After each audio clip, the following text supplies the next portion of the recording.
Guys. J'ai des maux de tête. Que c'est dur. Que c'est dur d'être supporter, de manière générale, hein, pas qu'avec Manchester United, que c'est dur d'être supporter. Petit message rapide à toutes les personnes qui ne sont pas fans de Manchester United.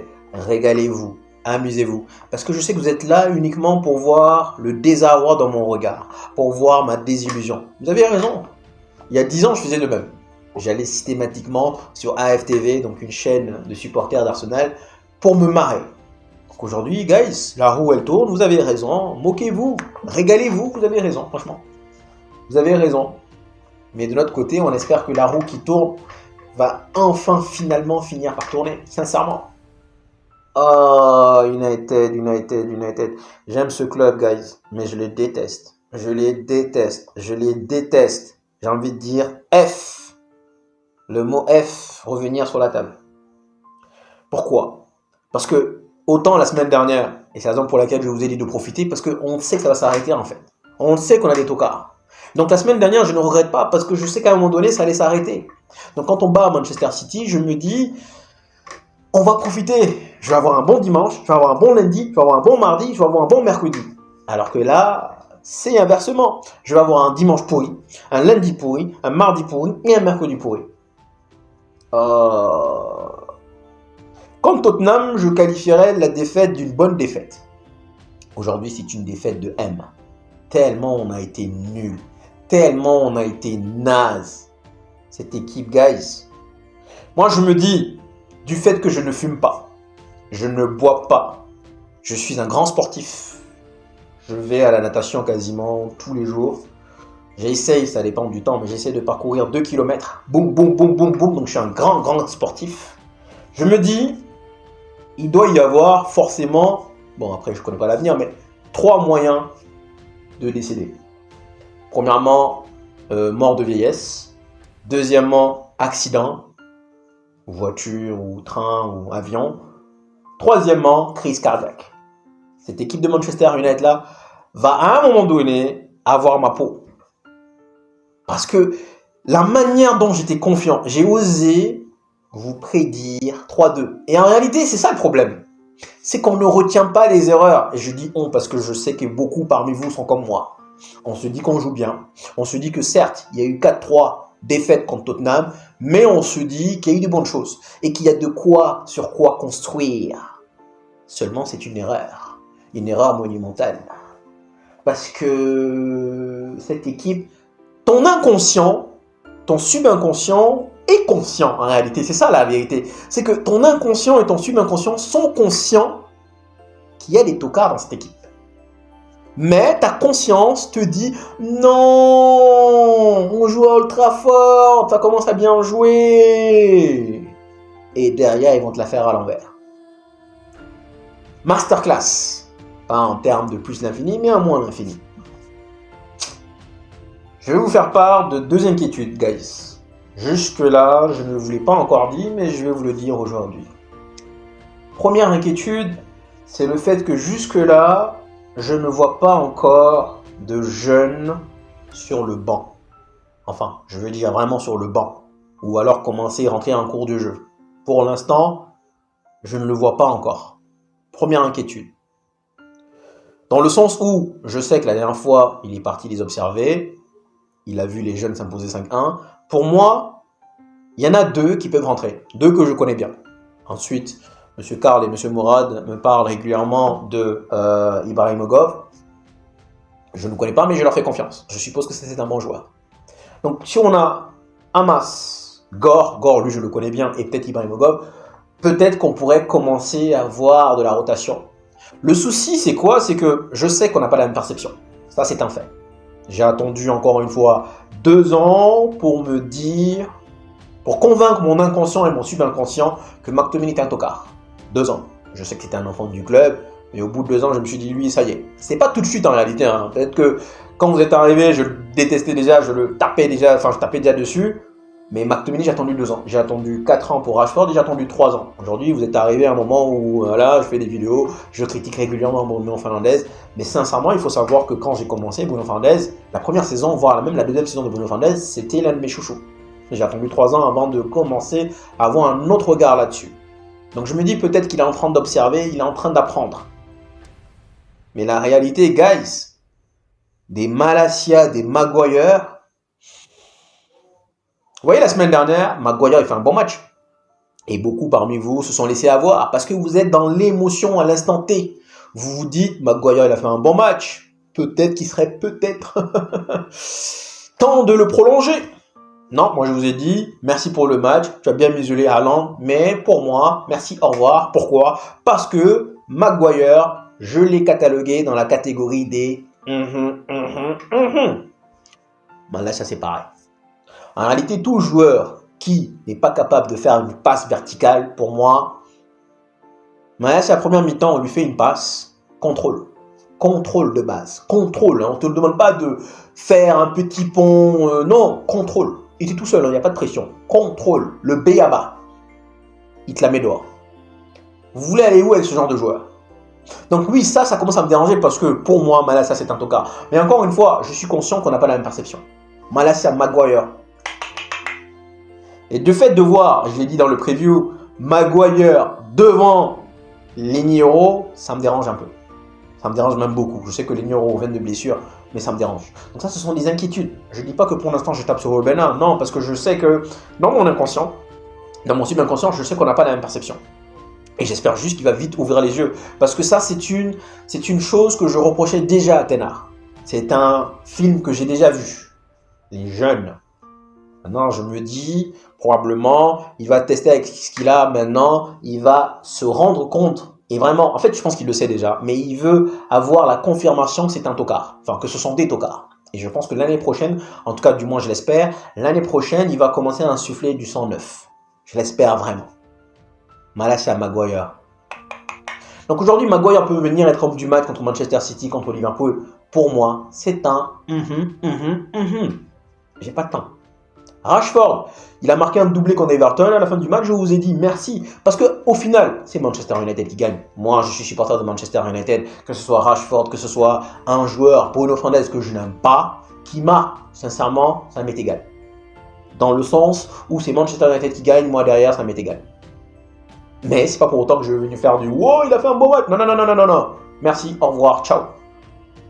B à bas. Maguire, passe latérale. Passe en arrière. La deuxième inquiétude, c'est par rapport au fait de faire jouer les mêmes joueurs. Et aujourd'hui, guys, personnellement, j'ai pas vu le deuxième ni le troisième but. Je suis allé à la mosquée, le temps que je revienne, je vois 3-0. Je me dis, mais qu'est-ce qu'ils font? J'aurais espéré que le temps que je revienne, voir un 2-1 pour Manchester United ou voir un 1 partout, ok. Mais 3-0, je me dis, mais qu'est-ce qu'ils font? On reproduit les mêmes erreurs que contre Tottenham. On vient à la pause, boum, déconnexion. Mazraoui, apparemment, c'est lui qui a causé le penalty. J'ai pas vu l'action, je vais le voir probablement. Je vais peut-être en reparler demain. Et Mazraoui, guys, c'est un joueur que j'aime bien, vous le savez. Mais ça fait pour moi déjà 3 matchs que je l'aurais mis sur le banc. Donc ça, c'est ma deuxième inquiétude. Mazraoui, Dalot et Bruno Fernandes. Ils jouent tous les matchs. À un moment donné, on joue tous les 3 jours.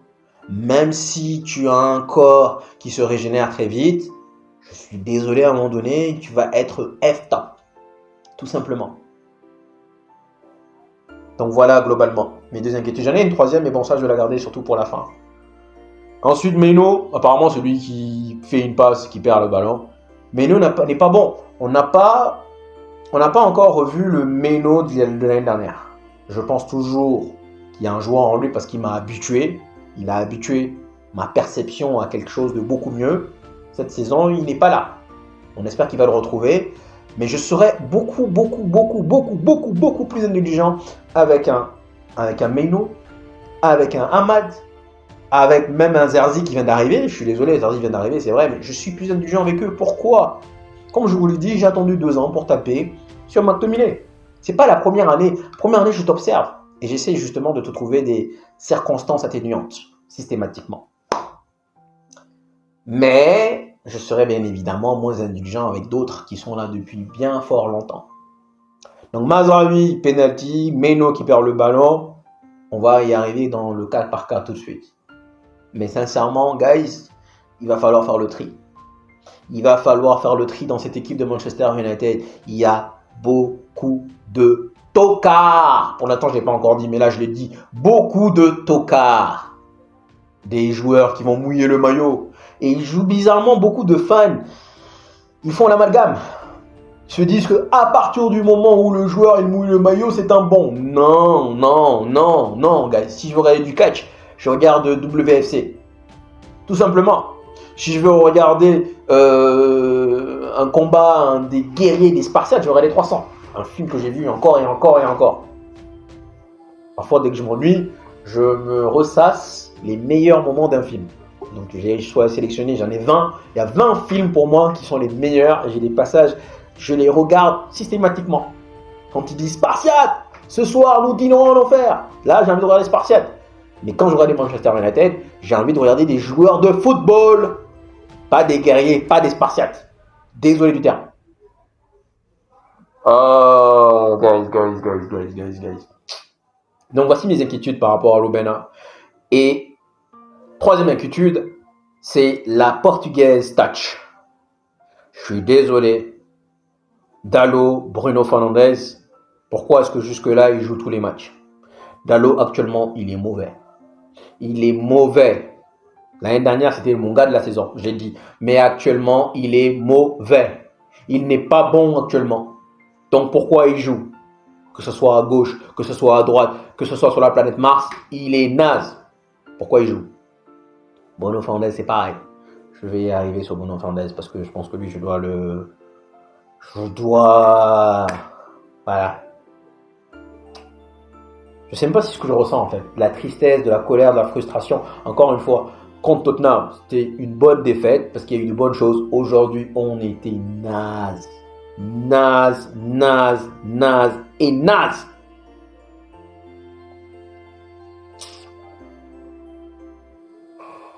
Je déteste cette équipe de Manchester United. Je déteste parce qu'elle a énormément de temps sur moi. Quand on gagne, je suis content. Je suis de bonne humeur. Tu me vois dans la rue, je suis souriant. Quand on perd, j'ai envie de voir personne. Même là, je suis en train de vous parler. Je suis là sans être là. J'ai envie de voir personne. Voici mes trois inquiétudes. J'espère vraiment qu'il va les gommer. Parce que c'est un flume qu'on a déjà vu. Et j'ai pas envie qu'il refasse la même erreur. Pour l'instant, guys, on ne tape pas dessus. Il vient d'arriver. On se dit qu'il n'a pas la même perception. Je ne suis pas en train de taper dessus. Je vous fais juste part de mes inquiétudes. J'espère qu'il va les rectifier avant. Rapidement. D'ici l'année prochaine. Pour l'instant, je vais le laisser quasiment 1 an. Donc, je vais le laisser jusqu'à décembre prochain. Pour l'instant, je vous fais juste part de mes inquiétudes. Mais j'espère qu'il va les rectifier. Si on commence par le cas par cas. Oh nana, what's my name? Oh nana, what's my name? What's my name? Oh, quand il est arrivé, on a chanté la chanson. On était là. Hey girl, say my name, say my name. Alors, on était contents. Mais la réalité, je vous l'ai dit, guys. À partir du moment où tu as De Gea, qui à l'instant T est le meilleur gardien, parce qu'il venait de gagner le gant de la première ligue, en étant le gardien qui a encaissé le moins de buts, il y a d'autres problèmes dont tu dois te préoccuper. Avant de te fixer sur les erreurs, parce que soi-disant il n'est pas bon balle au pied, avant de faire une fixation sur le fait que des erreurs ne soient pas bons balle au pied, je vous l'avais déjà dit à l'instant T, il y a d'autres problèmes. Donc là, on est parti soi-disant changer un gardien qui parfois, on était naze. Mais à lui tout seul, il nous ramenait les 3 points. Il nous ramenait les 3 points. Sur sa ligne, il nous ramenait les 3 points. Après, bien sûr, hein, comme un gardien, il a pris beaucoup de buts. Il a beaucoup de fois qu'on a tapé dessus. Il a pris beaucoup de buts gags, c'est vrai. Mais il nous a sauvés également énormément. Donc oui, il a pris beaucoup de buts gags. Lui également, il n'est pas bon balle au pied. Mais aujourd'hui, on a quelqu'un qui est bon balle au pied, qui était censé être bon balle au pied. Ça ne sert à quoi? Ça ne sert à quoi le fait qu'il soit bon balle au pied? Tu cadres. Il y a but. C'est-à-dire qu'il n'a pas le réflexe de se dire « je vais faire une parade ». Non. Tu cadres. Encore une fois, j'ai pas vu le deuxième et le troisième but, mais le premier, c'est le même but qu'on a encaissé la semaine dernière contre contre Nottingham Forest. Coup de pied arrêté encore une fois. Mais le fait de regarder, être statique, regarder le ballon rentrer, ça m'exaspère, sincèrement. Oh, guys. J'ai pas envie de vous dire que je suis déprimé, mais c'est pas la joie. C'est pas la joie, ça fait mal. Ça fait tellement mal. Bref. Ensuite, Maguire, on en a parlé. Passe latérale, passe en arrière. Voilà. On a parlé également de Martinez. Martinez n'a pas été mauvais aujourd'hui. Hein. Mais pour moi, Maguire, je vais vous rajouter une chose. Maguire, guys, pour ceux qui ne l'ont pas remarqué, et ça c'est depuis Olé. Hein. Vous savez, systématiquement, à un moment donné, lors de la première saison de Maguire, il y avait une stat qui était sortie. Une stat qui nous disait que Maguire, il avait, soi-disant, à peu près 86% de taux de réussite sur les airs, dans les airs. Mais en réalité, ce que vous n'avez pas vu, c'est que Maguire, ce qu'il fait, chaque fois qu'il est incertain d'avoir le ballon, il laisse partir Lindelof aller au casse-croûte. Au casse-croûte. Enfin, voilà, bref, vous avez compris. Il laisse aller Lindelof aller se casser la gueule. Et les gens avaient leur regard sur Lindelof en disant qu'il était naze. Mais en réalité, c'est Maguire qui est grand. C'est Maguire qui doit aller au casse-pipe. Et c'est lui qui va, boum. Et là, c'est pareil. Hein. Quand il est sûr d'avoir le ballon, il va aller. Quand il est incertain, il laisse l'autre aller se casser la gueule pour que même Zerzi. Ok, je vois pas pourquoi c'est pas truc qui y va. Pourquoi c'est pas Maguire qui y va. Bref. Martinez, pas mauvais. Enfin, on a dit parce que j'ai pas vu le deuxième et le troisième but. Bon, ça c'est un autre débat, mais voilà. Il faudrait que je regarde et demain, j'aurai une vue plus globale. Ensuite, guys, il y a quand même une dépendance d'Eliart. D'Eliart, franchement, je pense que maintenant on le voit. Il y a une grosse dépendance d'Eliart. D'Eliart dans les airs, il nous aide beaucoup. Hein. Franchement, là, 2 matchs, il est malade. 2 matchs, on encaisse 4, 3. Contre Arsenal, on a encaissé 2 fois, oui, mais on a encaissé 2 buts. Là, on a encaissé 4 et 3. Ça fait 7 en 2 matchs. C'est quand même quelque chose qu'il faut pointer du doigt. Et donc, c'était qui était à droite alors? On avait Martinez, Maguire et... C'est qui était à droite? J'ai oublié c'est qui était à droite, guys. Tellement je suis désemparé. J'ai oublié le 3e défenseur. Je sais que c'est pas les Nioro, mais j'ai oublié le 3e défenseur. Bref. On va devant. Diego Dalot. Wow.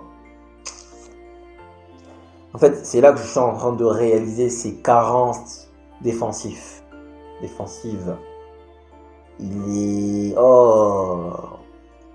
Je vais le cataloguer dans la catégorie joueur déterminé Calagnac, mais au final...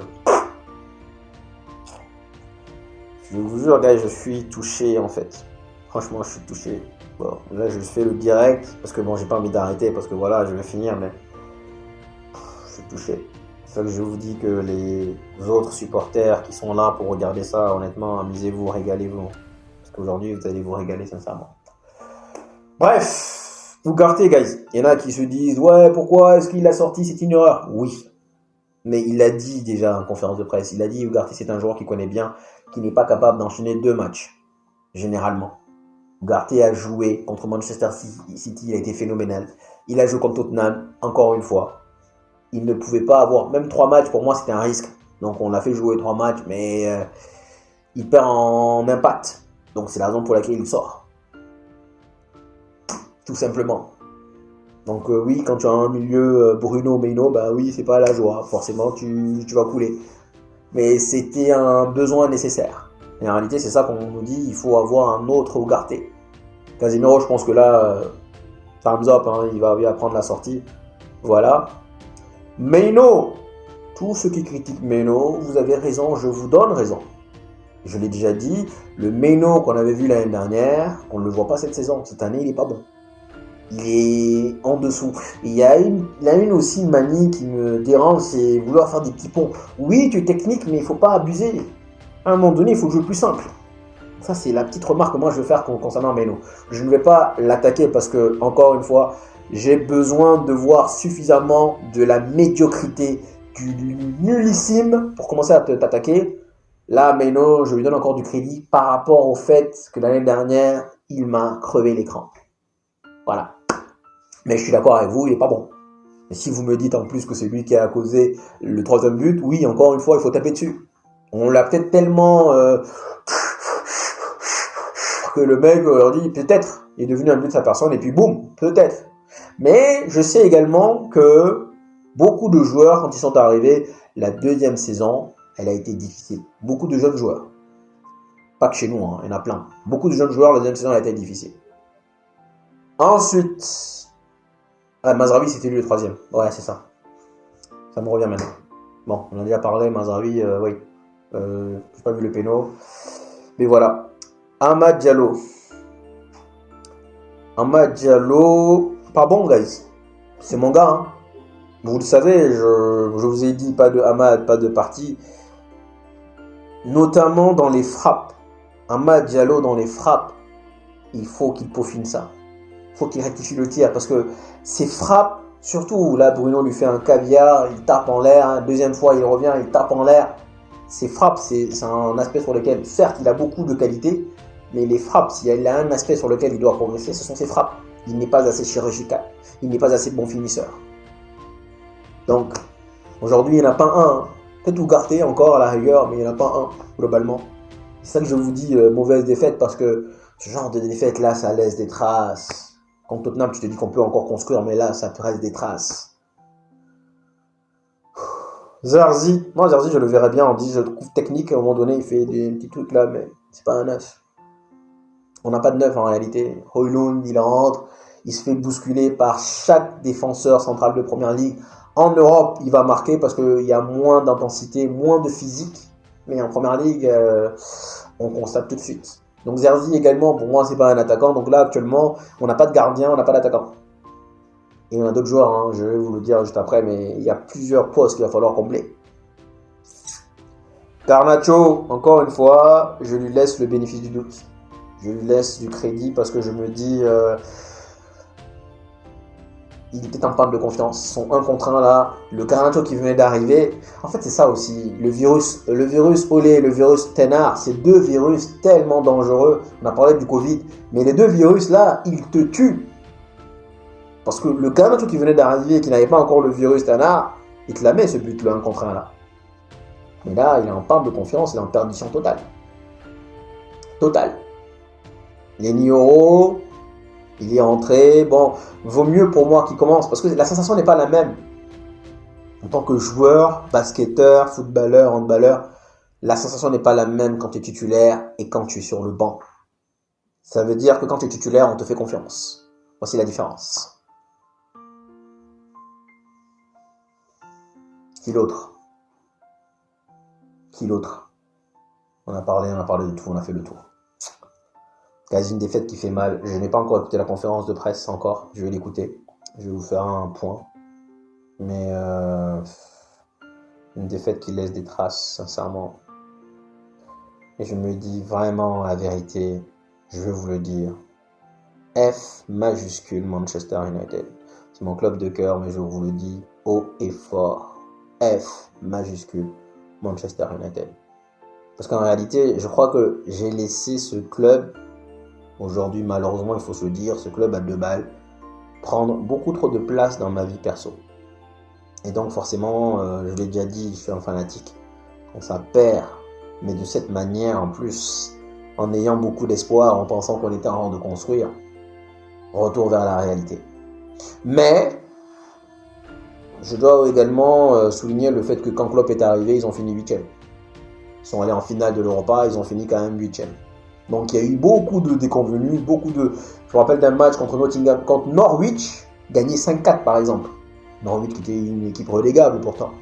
Mais ce match-là, ils l'ont gagné 5-4. Tellement ça allait dans tous les sens. Ils sont allés en finale de l'Europa, ils ont perdu ça et ils ont fini 8e. Donc nous, cette saison, la Première Ligue, c'est done, c'est mort, elle est gone. On va peut-être aller se rabattre sur l'Europa League, la FA Cup, oublions également. Essayons de gagner l'Europa League. Dans le cas contraire, la Première Ligue, elle est finie. Donc, puisque la Première Ligue, elle est finie, Allons essayer de construire, allons essayer de préparer l'année prochaine. Les tocards de service de Malacia, de Maguire, c'est pas la peine. J'ai oublié le cas Bruno Fernandes. Guys, je vous avouerai que je suis arrivé à un stade où Bruno Fernandes, je n'en peux plus. Je suis désolé, je sais que oui, vous l'aimez, 90% de la fanbase, vous le kiffez, mais moi, c'est mon opinion, je suis désolé, comme je vous l'ai dit, je ne supporte plus ce gars. Première mi-temps, il fait des frappes de 35 mètres, en mode je suis le héros. Coup franc, il prend la balle. Je me suis dit, Bruno Fernandes, on connaît comment tu tapes tes coups francs. Et je me dis qu'à 99,9999, voici la réflexion que je me suis faite, tu vas la mettre dans le mur. Et qu'est-ce qu'il fait? Il la met dans le mur. Et en plus de cela, c'est pas un bon exemple. Il va faire des conneries, il va perdre la balle, ni vu ni connu, mais dès que c'est quelqu'un, un coéquipier qui le fait, il va lui crier dessus. T'es pas un bon exemple, mon frère. T'es pas un bon exemple. Moi, Bruno Fernandes, honnêtement, guys, je sais que oui, voilà, beaucoup d'entre vous vont me dire ouais. Parce que même s'il avait marqué, le fait est qu'il ne fait que ça. Il fait des frappes, il tente des frappes de 35 mètres. Après, s'il est mal, on dit ouais, il a marqué. Mais combien il en a raté? Ça, bien sûr, on ne le voit pas. C'est normal. Si j'arrive, je prends un ballon, je fais boum, boum, boum, boum, boum. C'est la même chose pour les passes. Là, bien que les bams, il les a arrêtés, mais franchement, oh. Guys, je sais pas si demain je serai là. Hein. Parce que généralement, après ce genre de déconvenu, généralement je m'éloigne de Manchester United pour mon propre bien moral, physique et même psychologique. Je m'éloigne. Peut-être que je vais faire une vidéo demain. Peut-être que là, dans 2 heures, dans 3 heures, je vais aller écouter la conférence de presse de Rubena. Peut-être que je vais faire abstraction, sincèrement. À l'heure actuelle, je vous le dis, j'ai pas envie. Mais bon, ça peut changer. Merci d'être venu jusqu'ici. Prenez soin de vous. Je vous dis à la prochaine.